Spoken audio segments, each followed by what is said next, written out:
Story 1. The Cursed Burial. In the small town of Santa Helena, where tranquility and the slow rhythm of rural life prevailed, there was an old cemetery located on a secluded hill.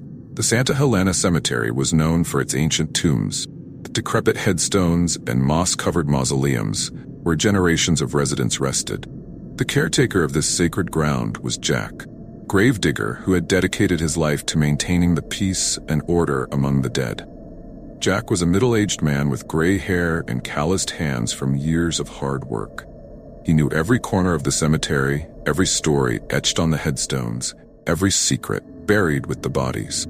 His routine was simple: dig graves, keep the paths clean, and ensure the dead rested in peace. But one autumn afternoon brought something that would shatter the tranquility of his existence. It was a cloudy day, dark clouds threatening a storm. Jack was finishing digging a new grave when a hearse arrived, bringing the body of an unknown man to be buried. The local priest, Father Matthew, stepped out of the car and approached Jack with a grave expression.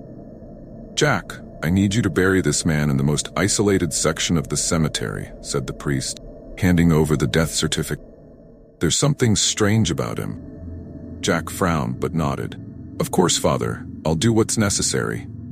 As the coffin was lowered into the grave, Jack felt a shiver run down his spine. There was something unusual about that body, a sense of unease he couldn't explain. He finished covering the coffin with dirt and placed a simple headstone with no name, just a date. The priest said a brief prayer before leaving Jack alone with his thoughts. As night fell, Jack went to his small house near the cemetery but couldn't shake the feeling of discomfort. The darkness brought an oppressive silence, broken only by the rustling of leaves and the distant howl of the wind. Jack tried to sleep but was awakened by faint, almost imperceptible whispers coming from the cemetery. He got up, grabbed a lantern, and went out to investigate. He walked slowly along the familiar paths, the lantern's light casting dancing shadows over the headstones. The whispers seemed to come from the new grave, the most isolated of all. When he reached the spot, he saw something that made him stop abruptly. Shadows moving around the grave as if they had a life of their own. "Who's there?" Jack asked, his voice trembling. The whispers ceased, and the night became even quieter. Jack cautiously approached the grave, the lantern's light flickering in his hand. It was then he saw the markings on the ground, strange symbols drawn in the dirt as if someone had performed a ritual. "This isn't the work of an ordinary person," he murmured, kneeling to examine the symbols more closely. Suddenly, a gust of cold wind blew, extinguishing Jack's lantern. He felt a chill down his spine and stood up quickly. The whispers resumed, this time louder and clearer, forming incomprehensible words. Jack knew he needed help.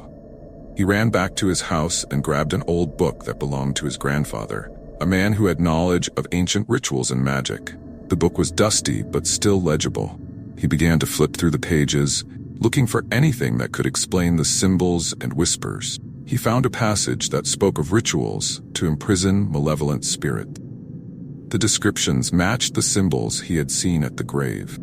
It seemed that the man buried there was not an ordinary man, but someone involved in dark practices that now threatened the cemetery's peace. Determined to resolve the situation, Jack returned to the cemetery at dawn. He began preparing a banishment ritual, following the book's instructions. He drew new symbols around the grave and lit candles at strategic points. As he worked, he felt he was being watched, but he couldn't afford to stop. When the preparations were complete, he began reciting the banishment words, his voice echoing through the empty cemetery. The wind blew harder, and the shadows around the grave started to move violently. Jack continued, despite the growing fear inside him. "In the name of the guardians of this sacred place, I command you to return to where you came from," he shouted, raising his hands to the sky. A bright light emanated from the symbols, and the whispers turned into agonizing screams. The shadows began to dissipate, sucked back into the ground. Jack felt a wave of relief as the storm that had been threatening dissipated, and the cemetery returned to its usual silence. Exhausted, Jack fell to his knees, thanking the heavens for his success.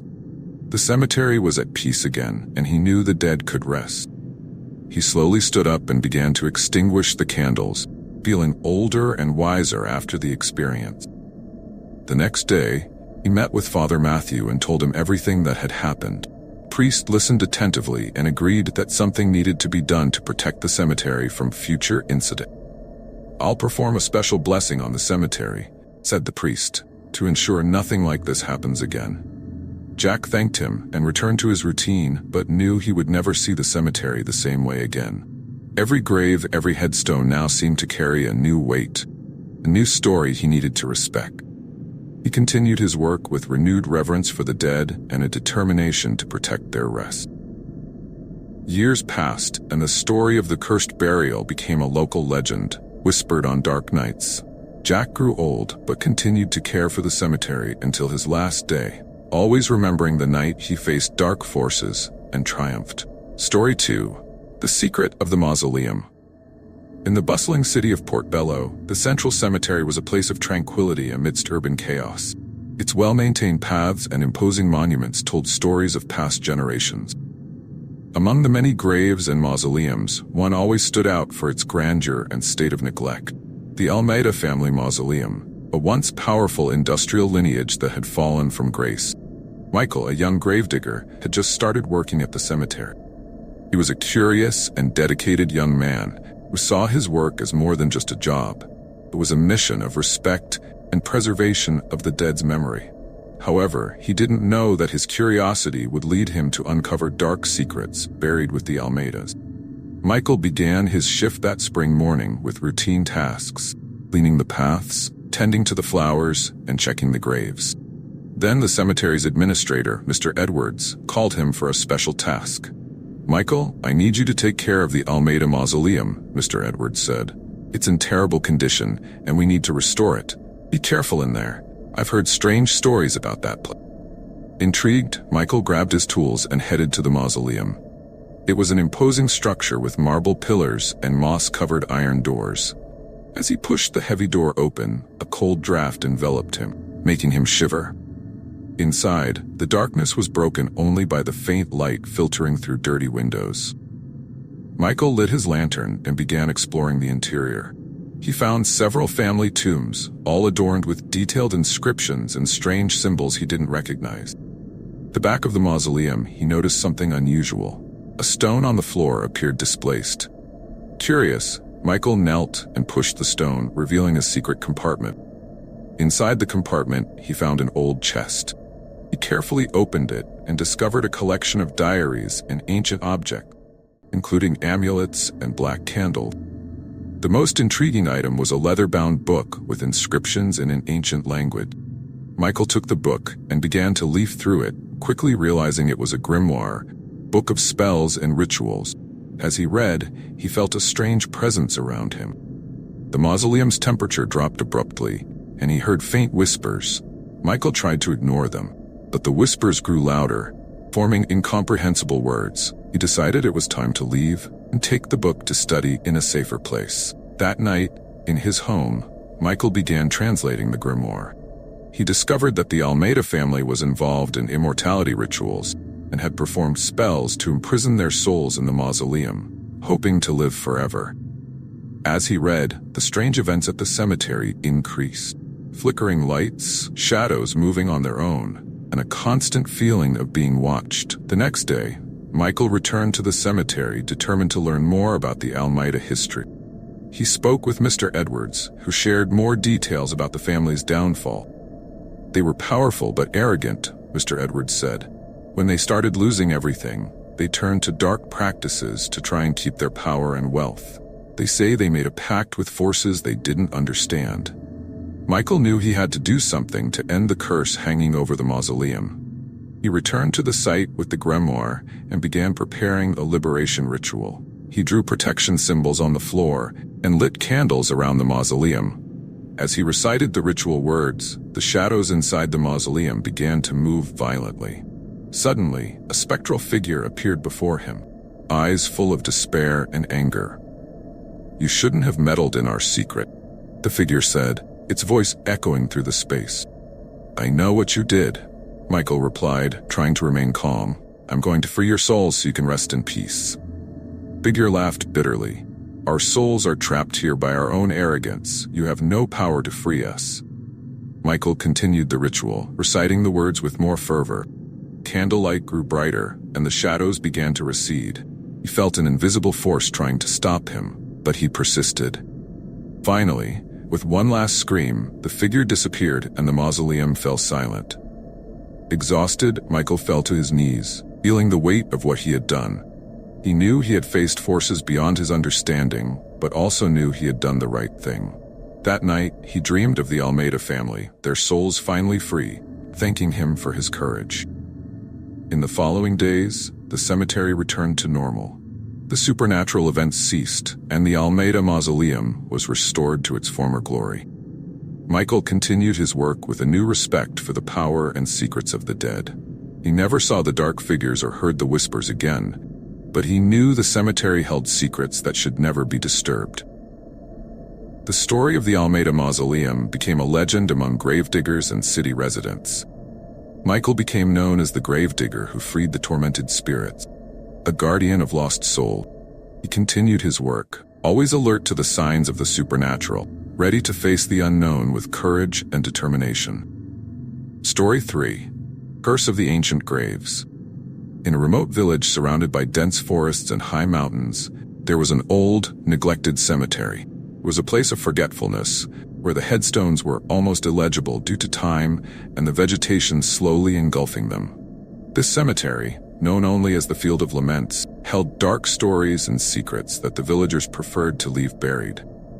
The caretaker of this land was Anthony, a third-generation gravedigger who had inherited the job from his father and grandfather.